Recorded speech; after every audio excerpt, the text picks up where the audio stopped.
আমি এইটুকুই বলতে চাই স্যার যে অ্যাক্রস অল পার্টি লাইন্স আপনাদের পাশে সবাই দাঁড়িয়েছিল।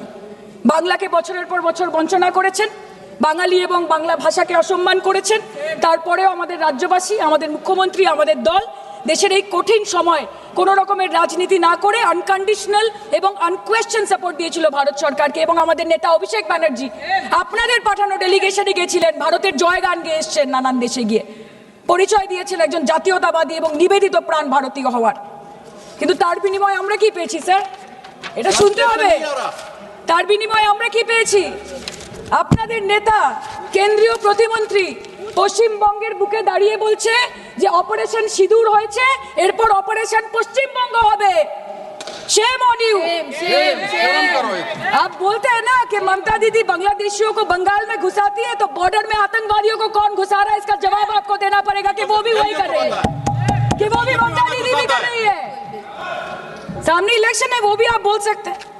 काल के इलेक्शन করুন, কালকে করুন। একদিকে আপনি আপনার কারিগরি টাকা, কেন্দ্রীয় এজেন্সি, কোটি কোটি ক্ষমতা, অন্যদিকে হাওয়াই চটি বাংলার মে মমতা। আমরা দেখে নেব। विषय से जान मैं मेरे मन से मानता हूं, मेरे पार्टी के सिद्धांत तो है ही, मगर मैं मानता हूं कि जनसांख्यिकी में इतना बड़ा परिवर्तन देश के लिए बहुत बड़ा खतरा है।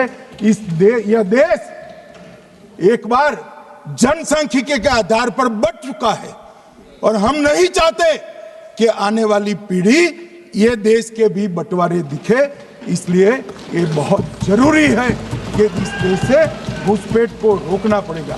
मान्यवर, ये कहते हैं कि घुसपैठ हो रही है, भारत सरकार की जिम्मेदारी नहीं है।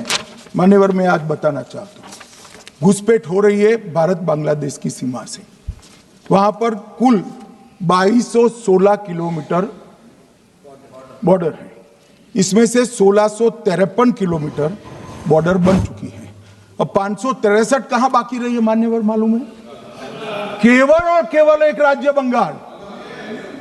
आसाम का पूरा हो गया, मेघालय का पूरा हो गया, त्रिपुरा का पूरा हो गया, जम्मू कश्मीर का पूरा हो गया, पंजाब का पूरा हो गया, राजस्थान का पूरा हो गया, गुजरात का पूरा हो गया, खाली बंगाल का बाकी रखा है। और मैं आज कहना चाहता हूं टीएमसी के लोगों को भी, ये राहुल जी के साथ में रहकर घुसपैठिया बचाओ यात्रा बिहार में निकली, साफ हो गए। आप भी घुसपैठियों को बचाओगे तो वहां भारतीय जनता पार्टी का विजय तय। मान्यवर, ये कहते हैं कि घुसपैठ क्यों हो रही? आप बॉर्डर नहीं बनाने देते, फेंसिंग नहीं करने दोगे, घुसपैठ नहीं होगी। फिर भी चलो, मैं पूछना चाहता हूं कि घुसपैठ होकर सबसे पहले घुसपैठिया कहां आता है? कहां आता है? तो गांव में आता है। पटवारी को मालूम नहीं पड़ता, गांव के थाने वाले को मालूम नहीं पड़ता। इसकी मतदाता सूची में नाम डालने के लिए आधार कार्ड कहां बनता है? वहीं बनता है। उसका राशन कार्ड कहां बनता है? बंगाल में बनता है। और मतदाता सूची में कौन सी मतदाता सूची में ऐड होता है? तो बंगाल में होते। आपकी कोई जिम्मेदारी नहीं है। मान्यवर, ये देश के भविष्य और सुरक्षा के साथ खिलवाड़ कर रहे। कभी कभार चुनाव तो जीत जाओगे घुसपैठियों के आधार पर, परंतु इस देश की सुरक्षा को आप ताक पर रखो।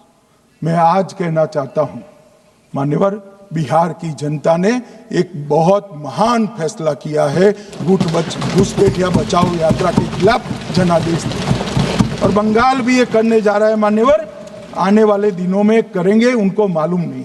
मान्यवर, मैं एक कल राहुल गांधी जी ने एक विषय कहा था कि सारी संवैधानिक संस्थाएं आपने करप्ट कर दी। मैंने पूरा बताया कि चुनाव आयोग की नियुक्ति के पहले क्या नियम थे। उन्होंने कहा कि महत्वपूर्ण पद पर आरएसएस की विचारधारा के लोग रख दिए जाते हैं, तो इसमें क्या आपत्ति है भाई?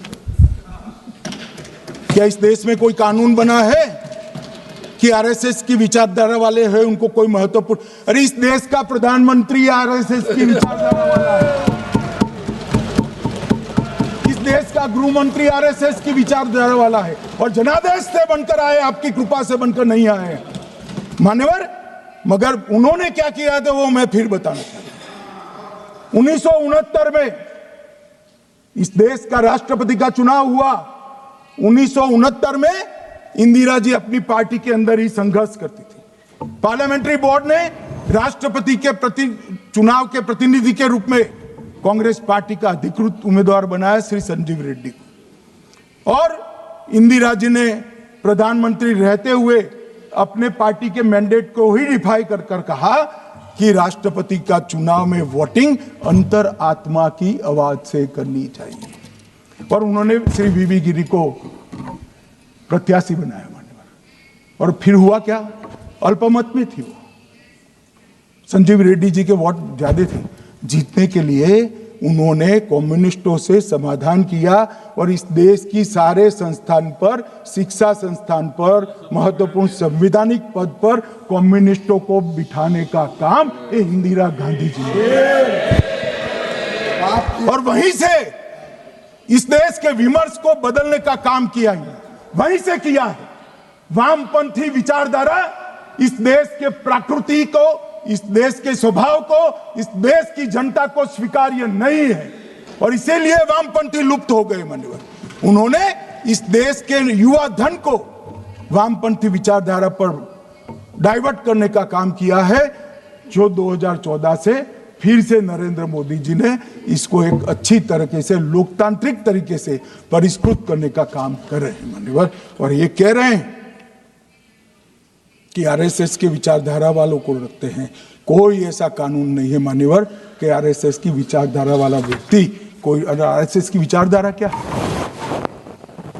देश के लिए मरना ही आरएसएस की विचारधारा है। देश को समृद्धि के परम शिखर पर ले जाना ही आरएसएस की विचारधारा है। देश की संस्कृति का झंडा बुलंद करना ही आरएसएस की विचारधारा। ये क्या समझाते हैं? हम ऐसे मान लेंगे?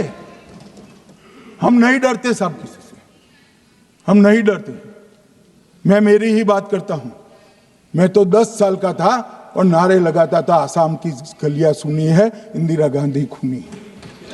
हम तो वहां से लड़ते लड़ते आए हैं, हम नहीं डरते मान्यवर। और मान्यवर, इन्होंने कहा कि वोट चोरी से जीतते हैं। वोट चोरी से नहीं जीते हैं। आपने सर्जिकल स्ट्राइक का विरोध किया, इसलिए हम जीते। आपने एयर स्ट्राइक का विरोध किया, इसलिए जीते हैं। आपने 370 हटाने का विरोध किया, इसलिए जीते हैं।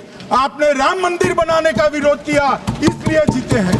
आपने घुसपैठियों को हटाने का विरोध किया, इसलिए जीते हैं। आपने सीएए का विरोध किया, इसलिए हम जीते हैं। आपने ट्रिपल तलाक हटाने का विरोध किया, इसलिए जीते हैं। और आप 1 नेशन 1 इलेक्शन का विरोध कर रहे हो, इसलिए हम फिर से जीते हैं। मान्यवर, 60 करोड़ गरीबों के घर में इस देश के प्रधानमंत्री जी ने घर पहुंचाया, गैस पहुंचाया, पानी पहुंचाया, शौचालय पहुंचाया, 5 किलो अनाज मुफ्त पहुंचाया और 5 लाख तक की दवाइयां मुफ्त कर दी। क्या समझते हैं कि वोट चोरी कर कर जीते हैं? इस देश के इंफ्रास्ट्रक्चर को 40 साल देख लीजिए और हमारे 11 साल देख लीजिए, इंफ्रास्ट्रक्चर को 3 गुना बढ़ाने का काम हमारे प्रधानमंत्री नरेंद्र मोदी। और इसलिए जनता हमें जिताती है।